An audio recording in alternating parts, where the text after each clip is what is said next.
Magti-trick or treat na naman nga ang bata na to sa work ng papa niya. Pagkatapos nga namin sa Andox, dito naman kami sa office ng papa niya. Malapit nga lang ito sa amin mga mi. Lakad lang kami ng konti, dito na nga yung trabaho ni Mister. Wala talagang kapaguran ng bata na to. Eto nga't nakita na nga namin na marami na nga bata. Nandyan nga rin yung isang kaklase niya. Yung ibang bata nga ay nakakatakot ang costume. Eto nga't binibigyan na siya ng papa niya ng candy. Hindi nga niya yan nakilala mga mi.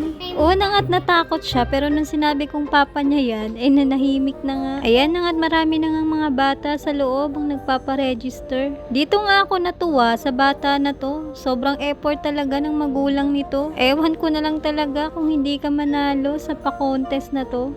Ayan na nga't nag-aantay na nga mga bata, mga mi. Natakot nga dito yung bunso ko sa bata na to. Pero sabi ko nga sa kanya ay costume lang yun kaya wag siyang matakot. Marami-rami nga rin mga bata ang sumali sa trick or treat. May mga free toys kasi mga mi at may pa-games din sa loob.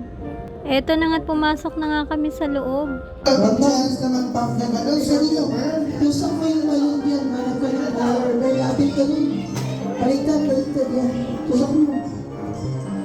Gusto mo. Yan. Tingnan natin ano ang kanyang nakuha prize.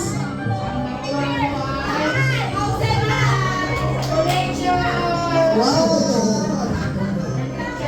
Please. Wow, may treat siya. May prizes pa.